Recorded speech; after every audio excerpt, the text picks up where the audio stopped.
ಅಂತಾನೆ ಒಂದು ಮೂವಿನ ಮಾಡಬೇಕು ಅಂತ ನಿಮಗೆ ಯಾಕೆ ಅನ್ನಿಸ್ತು? ಮತ್ತು ಥಿಯೇಟ್ರಿಕಲ್ ಎಕ್ಸ್ಪೀರಿಯನ್ಸ್ ಅಂದರೆ ಬರೀ ನಾವು ಕತೆ ಚಿತ್ರಕಥೆ ನೋಡ್ಕೊಂಡಿರೋಕ್ಕಾಗಲ್ಲ.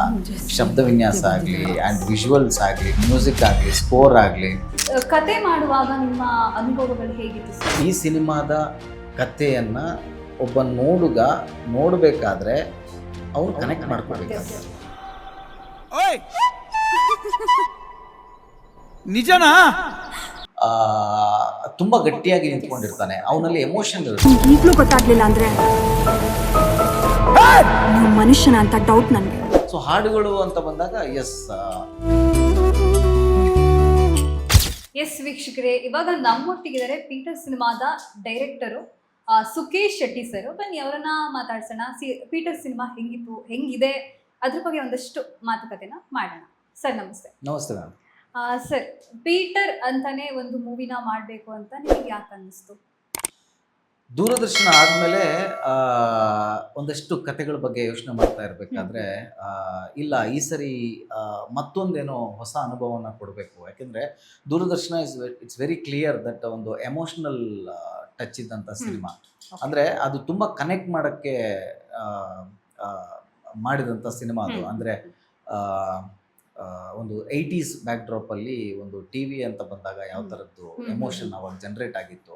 ಸೊ ಒಬ್ಬರು ಮನೇಲಿ ಟಿ ವಿ ಇದ್ದಾಗ ಹೇಗೆ ಅದನ್ನು ಟ್ರೀಟ್ ಮಾಡ್ತಾಯಿದ್ರು, ದೇವ್ರ ಥರ ಟ್ರೀಟ್ ಮಾಡ್ತಾಯಿದ್ರು, ಅದು ಇವತ್ತಿನ ಜನಗಳಿಗೆ ಅದನ್ನು ಮೆಲುಕು ಹಾಕೋದಕ್ಕೆ ಅಂತ ಒಂದಷ್ಟು ನೀಟಾಗಿ ಕಟ್ಕೊಟ್ಟಂಥ ಸಿನಿಮಾ. ಅದಾದಮೇಲೆ ಈ ಸರಿ ಬೇರೆ ಏನೋ ಕೊಡಬೇಕು, ಅದು ಕೂಡ ಒಂದು ಥಿಯೇಟ್ರಿಕಲ್ ಎಕ್ಸ್ಪೀರಿಯನ್ಸ್ ಆಗಿರಬೇಕು. ಮತ್ತು ಥಿಯೇಟ್ರಿಕಲ್ ಎಕ್ಸ್ಪೀರಿಯನ್ಸ್ ಅಂದರೆ ಬರೀ ನಾವು ಕತೆ ಚಿತ್ರಕಥೆ ನೋಡ್ಕೊಂಡಿರೋಕ್ಕಾಗಲ್ಲ. ಶಬ್ದ ವಿನ್ಯಾಸ ಆಗಲಿ ಆ್ಯಂಡ್ ವಿಜುವಲ್ಸ್ ಆಗಲಿ, ಮ್ಯೂಸಿಕ್ ಆಗಲಿ, ಸ್ಕೋರ್ ಆಗಲಿ, ಸೊ ಎಲ್ಲವನ್ನ ನಾವು ಅಷ್ಟೇ ನೀಟಾಗಿ ಕಟ್ಕೊಡ್ಬೇಕಾಗಿತ್ತು. ಸೊ ಯಾಕೆಂದರೆ ಆಡಿಯನ್ಸ್ಗೆ ಒಂದು ಮಟ್ಟಿಗೆ ಅವರು ಒಂದು ಸ್ವಲ್ಪ ಡೈಲ್ಯೂಟ್ ಆಗೋಕ್ಕೆ ಸ್ಟಾರ್ಟ್ ಆಗಿದ್ರು. ಈಗ ಒಂದೂವರೆ ವರ್ಷದಿಂದ ಅಂದರೆ ತುಂಬಾ ಡೈಲ್ಯೂಟ್ ಆಗೋಕ್ಕೆ ಸ್ಟಾರ್ಟ್ ಆಗಿದ್ರು. ಸಾಕಷ್ಟು ವಿಷಯಗಳೆಲ್ಲ ಕೇಳಿಬರ್ತಾ ಇತ್ತು. ಸೊ ಒಂದೇ ಒಂದು ತಲೆಗೆ ಬಂದಿದ್ದೇನು ಅಂದರೆ ಆ್ಯಸ್ ಎ ಡೈರೆಕ್ಟರ್ ಆಗಿ, ಇಲ್ಲ ಈ ಸರಿ ಒಂದು ಕತೆ ಮಾಡಿದ್ರೆ ಅಥವಾ ಒಂದು ಸಿನಿಮಾ ಪ್ರೆಸೆಂಟ್ ಮಾಡಿದ್ರೆ ಥಿಯೇಟ್ರಲ್ಲಿ ಒಂದು ಬ್ಯೂಟಿಫುಲ್ ಎಕ್ಸ್ಪೀರಿಯನ್ಸ್ ಕೊಡಬೇಕು. ಸೊ ಅನ್ನೋದು ತುಂಬ ಮೇನ್ ರೀಸನ್ ಪೀಟರ್ ಒಂದು ಕತೆ ಮಾಡೋದಕ್ಕೆ. ಓಕೆ ಸರ್, ಏನಂದರೆ ನಾನು ಆವಾಗಲೇ ಹೇಳ್ದಾಗೆ ಮಲಯಾಳಮಲ್ಲಿ ಈ ಥರ ಸಿನಿಮಾಸ್ ಬರ್ತಾ ಇದೆ ಜಾಸ್ತಿ, ಈ ಥರ ಸ್ಟೋರೀಸ್ ಬರ್ತಾ ಇದೆ. ಆ ಥರದ್ರಲ್ಲಿ ಏನಾದರೂ ನೀವು ಇನ್ಸ್ಪೈರ್ ಆದ್ರಾ ಈ ಸ್ಟೋರಿಗೆ, ಈ ಪೀಟರ್ ಅನ್ನೋ ಕತೆಗೆ? ಖಂಡಿತ ಅಲ್ಲ. ನೀವು ಸಿನಿಮಾ ನೋಡಿದಾಗ ನಿಮಗೆ ಗೊತ್ತಾಗುತ್ತೆ ಇದು ಅಲ್ಲಿ ಎಲ್ಲಿಯೋ ಕತೆ ಅಲ್ಲ, ಇದು ಇಲ್ಲಿಯ ಕತೆ ಅಂತ. ಆಮೇಲೆ ಇದು ಸಿನಿಮಾ ಶೂಟ್ ಆಗಿರೋದು ಭಾಗಮಂಡಲದಲ್ಲಿ, ಕೇರಳದಲ್ಲೂ ಅಲ್ಲ, ಎಲ್ಲೂ ಅಲ್ಲ, ಭಾಗಮಂಡಲದಲ್ಲೇ ಶೂಟ್ ಆಗಿರುವಂಥ ಸಬ್ಜೆಕ್ಟ್ ಇದು. ಆ್ಯಂಡ್ ಮಡಿಕೇರಿಯಲ್ಲಿ ಶೂಟ್ ಆಗಿರುವಂಥದ್ದು. ಸೊ ನಮ್ಮ ಪ್ರತಿ ಫ್ರೇಮು ಅಲ್ಲಿಗೆ ಹೋಲುತ್ತಷ್ಟೆ, ಪ್ರತಿ ಪಾತ್ರಗಳು ಅಲ್ಲಿಗೆ ಹೋಲುತ್ತಷ್ಟೆ. ಆ್ಯಕ್ಚುಲಿ ನಾವು ಎಲ್ಲೋ ಒಂದು ಸ್ವಲ್ಪ ಹಿಂದೆ ಬಿದ್ದಿದ್ದೀವಿ. ನಮ್ಮ ಕಂಟೆಂಟನ್ನು, ನಮ್ಮ ಪರಿಸರದ ಕತೆಗಳನ್ನು ಹೇಳೋದನ್ನು ನಾವು ಕಮ್ಮಿ ಮಾಡಿದ್ದೀವಿ ಅಥವಾ ನಾವು ಹೇಳ್ತಿಲ್ಲ. ಯಾವಾಗ ನಾವು ನಮ್ಮ ಪರಿಸರದ ಕತೆಗಳನ್ನು, ನಮ್ಮ ಸುತ್ತ ಇರುವಂಥ ಕಂಟೆಂಟ್ನ ಹೇಳಕ್ಕೆ ಸ್ಟಾರ್ಟ್ ಮಾಡ್ತೀವಿ, ಸೊ ಆವಾಗ ಅದು ಅಲ್ಲಿಗೆ ಮ್ಯಾಚ್ ಆಗುತ್ತಷ್ಟೆ. ಯಾಕೆಂದರೆ ಅವರು ಮಾಡ್ತಿರೋದು ಅದೇ. ಸೊ ನಾವು ಅದನ್ನೇ ಮಾಡಿದಾಗ ಇಲ್ಲಿಗೆ ಅದು ಮ್ಯಾಚ್ ಆಗುತ್ತೆ. ಕತೆ ಮಾಡುವಾಗ ನಿಮ್ಮ ಅನುಭವಗಳು ಹೇಗಿತ್ತು ಸರ್? ಇದು ಪೀಟರ್ ಕತೆ ಮಾಡುವಾಗ ಮ್ಯಾಮ್ ಅದೇ ನನ್ನ ಮೊದಲನೇ ಉದ್ದೇಶ ಇದ್ದಿದ್ದೆ, ಈ ಸಿನಿಮಾದ ಕಥೆಯನ್ನು ಒಬ್ಬ ನೋಡುಗ ನೋಡಬೇಕಾದ್ರೆ ಅವನು ಕನೆಕ್ಟ್ ಮಾಡ್ಕೋಬೇಕಾಗಿತ್ತು, ಪಾತ್ರಗಳ ಜೊತೆ ಕನೆಕ್ಟ್ ಮಾಡ್ಕೋಬೇಕಾಗಿತ್ತು, ಜಾಗಗಳ ಜೊತೆ ಕನೆಕ್ಟ್ ಮಾಡ್ಕೋಬೇಕಾಗಿತ್ತು. ಯಾಕಂದರೆ ನಾನು ಯಾವ ಥರ ಕೇಳ್ತಿದ್ದೆ, ಈ ಥಾಟ್ ಹೆಂಗೆ ಬಂತು ನಿಮಗೆ, ಈ ಥರದ್ದೊಂದು ಕತೆ ಮಾಡಬೇಕು ಅಂತ ಹೆಂಗೆ ಬಂತು ಈ ಥಾಟ್ ಅಂತ?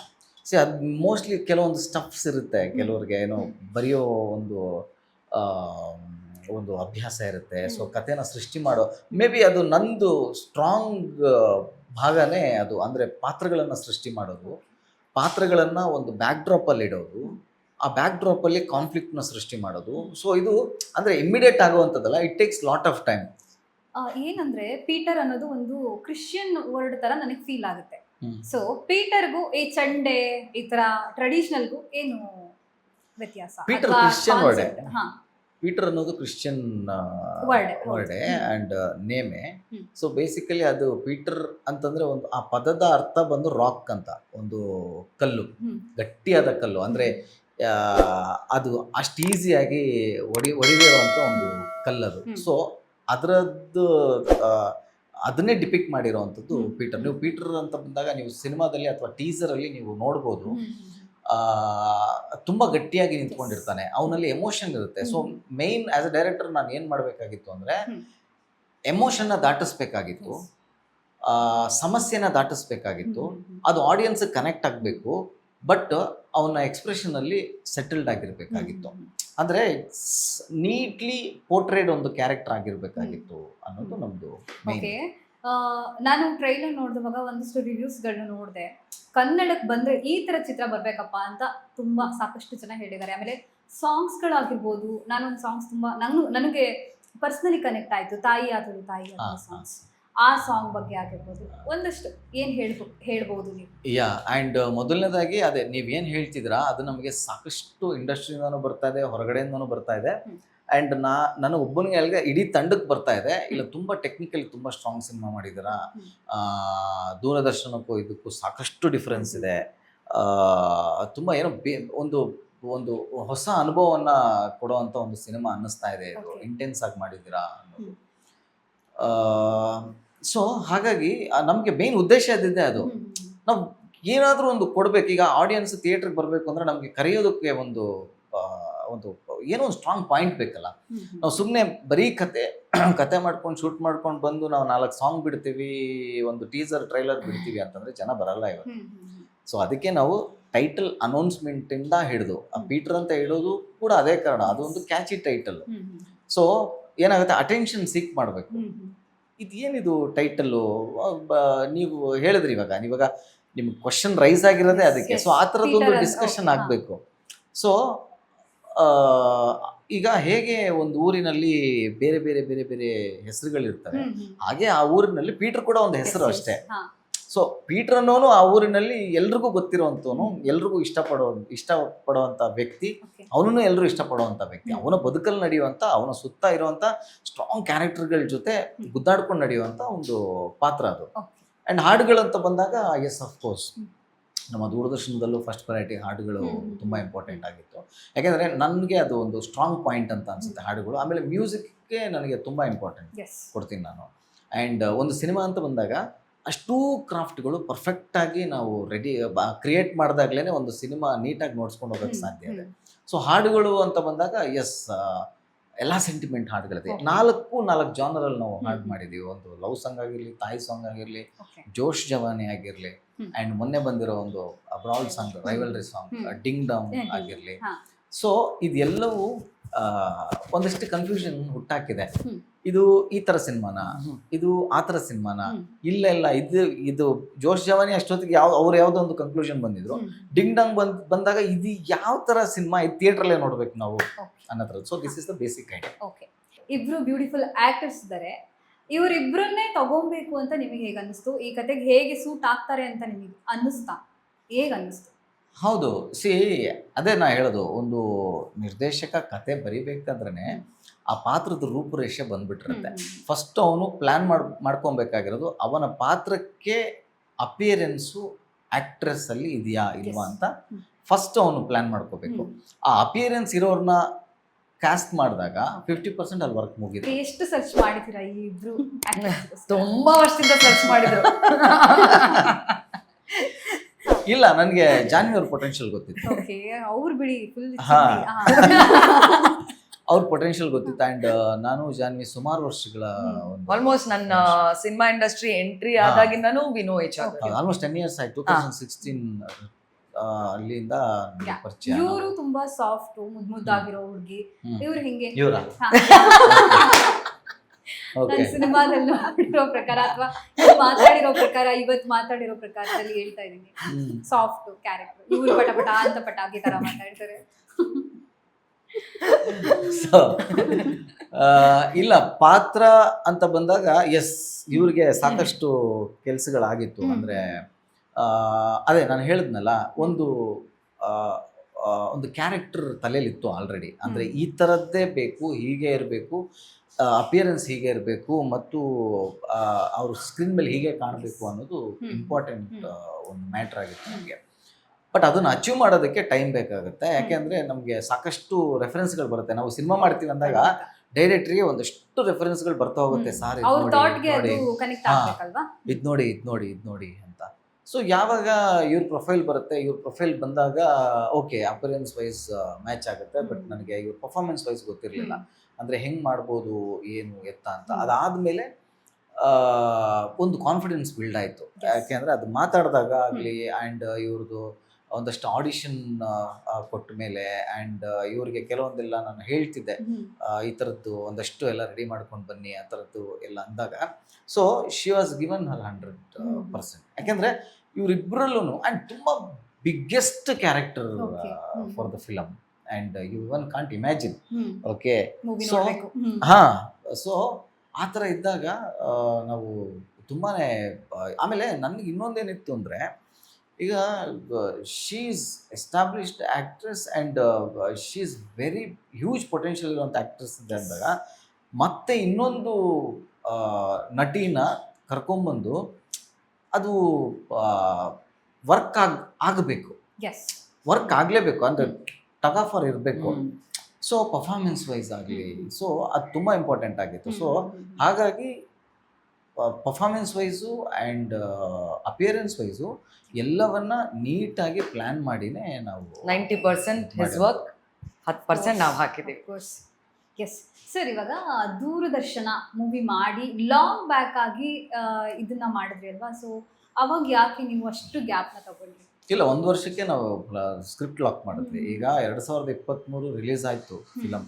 2023 ಎಂಡ್ ಆಫ್ ದಿ ಇಯರೇ ಈ ಸ್ಕ್ರಿಪ್ಟ್ ಲಾಕ್ ಆಗಿತ್ತು. ಓಕೆ, 2024 ನಾವು ಶೂಟ್ ಸ್ಟಾರ್ಟ್ ಮಾಡಿದ್ವಿ. ಹಾಂ, we took time to come for the release because ನಮಗೆ ಬರೋ ದಾರಿನಲ್ಲಿ ನಮ್ಗೆ ಒಂದೊಂದೇ ಬಿಸ್ನೆಸ್ ಕ್ಲೋಸ್ ಮಾಡ್ಕೊಂಡು ಬರಬೇಕಾಗಿತ್ತು. So we are not the, ಅಂದರೆ ನಮಗೆ ಬಂದ್ಬಿಡ್ಬೇಕು ರಿಲೀಸ್ಗೆ, ನಮ್ಮನ್ನು ನೋಡೋದಕ್ಕೆ ಜನ ಇದ್ದಾರೆ. ಸೊ ಆ ಥರದ ಫಿಲಮ್ ಮೇಕರ್ಸ್ಗಳಲ್ಲ.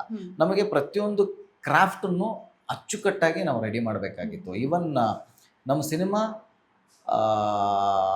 ಪೋಸ್ಟ್ ಪ್ರೊಡಕ್ಷನ್ಸ್ ಆಗಲಿ ಅಥವಾ ಪ್ರೊಡಕ್ಷನ್ ಆಗಲಿ ಎಲ್ಲ ದೊಡ್ಡ ಹ್ಯಾಂಡ್ಸೇ ಮಾಡಿರೋದು.